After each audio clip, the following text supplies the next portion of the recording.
everybody, it's good to have you guys back here just for a short while. Also, if you are subscribed to this channel, don't forget to switch on the notifications to this channel if you are subscribed, otherwise you won't be notified of new videos. And if you are going to be a new subscriber, make sure you hit the notification bell if you enjoy what we do. If you like what we do, please don't forget to leave a comment either, because we love hearing the feedback. So let's get on with this video. So everybody has their first paranormal experience, and everybody's kind of journey has to start somewhere. So where does that kind of leave this one? Well, this story kind of gets quite interesting and involves the first ever the first ghost or spirit, whatever you want to call them, entity that I ever saw. And this story does get pretty interesting as the sort of years roll on, as I told my stepfather about it, and it gets quite interesting. So I was a young kid, never been exposed to anything like that. I was still a lover of horror films back then, but I was very much a skeptic of it until obviously later on in life when I turned maybe 22 and I started to try this the ITC thing and everything out for real, and decided to have a go with it. But when I was about maybe 12, 13 or 14, I can't exactly remember, but my parents used to own a restaurant. And the restaurant, the way it was, is you had what was below you was an old arcade, then you go up the stairs and you have the restaurant, then you have the kitchen at the back, the main kitchen, and then you go up another flight of stairs, you have the kitchen, then you come more to the front of the building and you have the our sort of living room bit, and you had a spare room in the back. Then you go up another flight of stairs and you had the 2 bedrooms at the top. Mine was at the back, theirs was at the front facing the harbour, and there was the bathroom. So that was all there is. Sorry if you can hear any noise downstairs. Sorry, mincing my words. I'm really tired from last night's thingy when we went to Exeter for that little mini investigation. But yeah, it's blowing quite hard out there and it's raining, so I do apologise for that noise. But with this story, like I said, my room was on the very, very high floor, and I managed to get quite good leg strength. Managed to have legs like Arnie from walking up and down those for years. 12 years we lived there, and moved out when I was 16. But when I was about 12, 13, 14, I remember sort of being in, I suppose kind of in a sort of drifting off to sleep, half asleep kind of thing. I wasn't sure if it was my imagination or not. I believed it was my imagination for a while, until I started to get into this, and when I told my stepdad, it made me realise something else. So I was laying in bed, the TV was on, sort of half asleep, and waking up.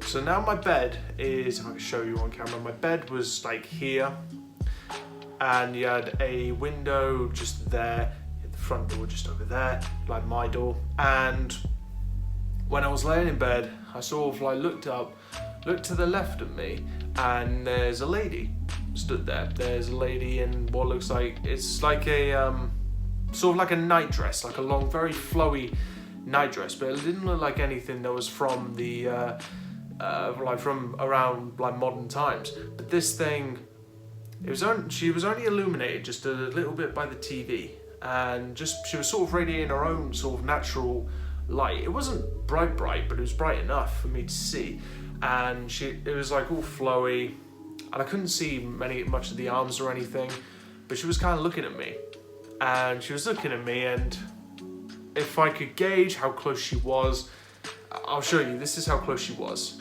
So, no word of a lie, looking down at me in bed, this is how close she was to me. This far away from my face. So, thank you, Derek. Thank you for that demonstration. But she was that close to my face, to enough where I could see sort of the wrinkles in the face. I could see the bags under the eyes are very dark bags, and I couldn't see what the eye color was, and long flowing white hair. And obviously you get startled by something like that, but me, I wasn't really so much startled as much as just a bit weirded out. But because this lady seemed to give off it wasn't a threatening kind of sensation. It wasn't threatening at all. It was more curious of me, so to speak, and sort of looking at me in a very sort of almost a loving way, a partial smile from what I could see. I remember this so clearly. I remember it like it happened yesterday, and I was was I dreaming? Was I not? Now this place was quite haunted that we lived in. The restaurant, it used to where the front bedroom was, the reason why the windows were so oddly shaped at the very front of the building, because they used to have a pole which stretched out there, and it used to be like a medical hospital for World War II, and where the kitchen was where the morgue used to be.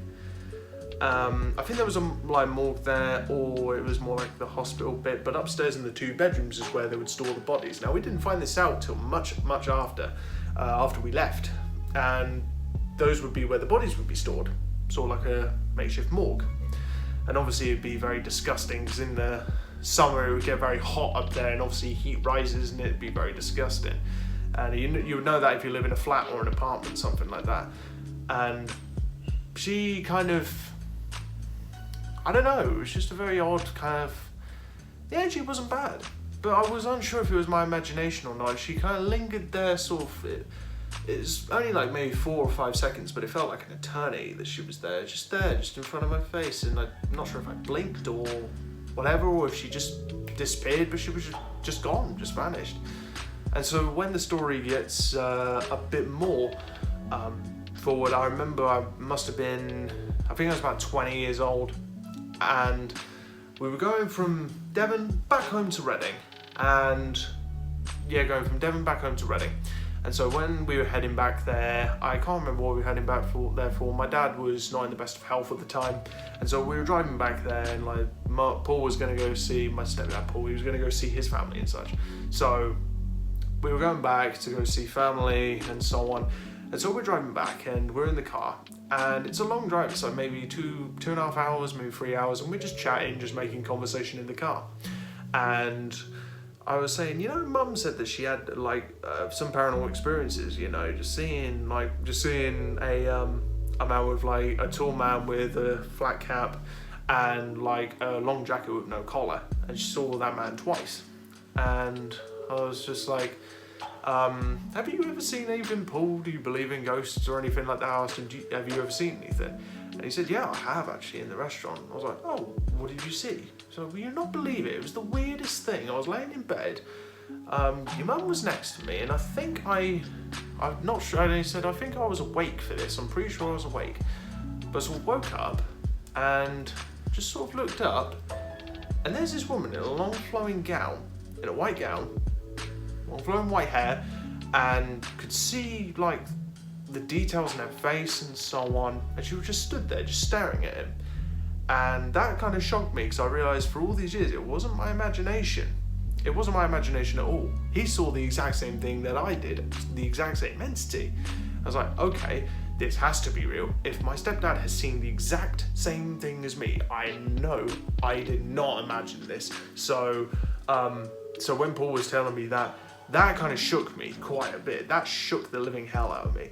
And I was like, oh my goodness, like I wasn't imagining things I saw. And then he opened up about other paranormal experiences and stuff like that he's had of seeing like ghosts or specters, entities, spirits, whatever you want to call them, phantoms, whatever.